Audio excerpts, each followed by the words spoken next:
Welcome to Marketplace Africa, where we cover the biggest economic trends impacting the continent. I'm Eleni Jokos in Johannesburg. Now, Africa's labour force is booming. According to the World Economic Forum, Africa is expected to have the largest working age population of 1.1 billion by 2034. From agriculture to financial services, over 21 million new formal wage-paying jobs were created over the last 5 years and 53 million over the last 15 years. Now, trending professions in Africa include the creative industries, from 3D designers to education, data center and healthcare workers. But there's still a lot of room for growth when it comes to jobs within infrastructure and ICT. But there's still not enough of these jobs available on the continent, and especially in places like Kenya. That's why people are turning to the informal sector to earn a living.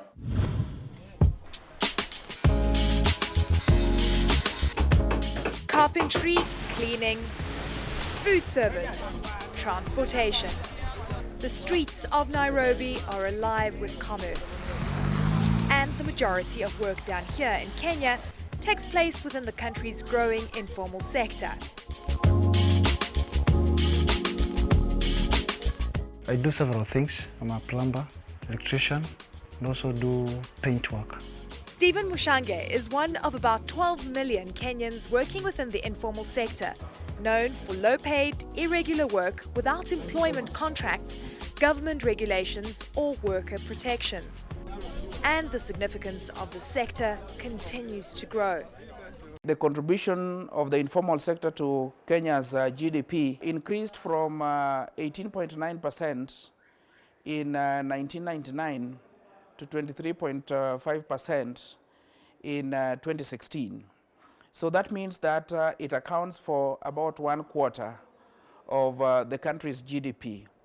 Over the past decade, Kenya's population has increased by more than 10 million. With roughly 40% of Kenyans under the age of 15, there are simply not enough formal salaried positions to absorb the 1 million new people entering the Kenyan job market each year. Even higher education offers few guarantees of formal employment. If you look at the employment trends in Kenya, you would find that it takes between fresh graduates, between 5 and 10 years to get a job. And that is why students are also coming out with open minds, that they really don't have to wait for formal employment. Where the opportunities are is within the informal sector. One Kenyan company is working to enhance those opportunities through infrastructure and technology. In the US and in Europe, the gig economy is seen as quite a scary thing, and it's seen as taking formal sector jobs which have regular pay, a series of benefits, and breaking them into unreliable and low-paid work. So what Link does is aim to formalize these gigs, to formalize the informal sector, providing regular income and the ability to tie together these separate gigs into a cohesive career, provide the entrepreneurship infrastructure that helps informal workers to thrive on a digital platform. The first piece of that infrastructure is a personalized website helping Link professionals like Anne Mwaniki to market their services. I love designing very much, and I could design very nice things, but I didn't have a way of getting them out there in the market. Usually you are limited by your geography of where you are because you don't have a means of transport to just go and look for work all over. And so you're only getting job across a very narrow geographical area. Link broadens their geographic reach as well as their social circle. These people might lack access to the people that could give them bigger jobs. What Link does is seeks to break that down and provide much wider marketing outside of their normal geographies and outside of their normal social network.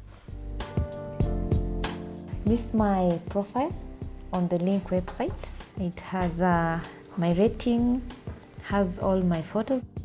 Customers access a network of Link verified pros by requesting a job through the website or mobile app. The Link platform relays requests to shortlisted candidates, and pros bid on the job by submitting a quote.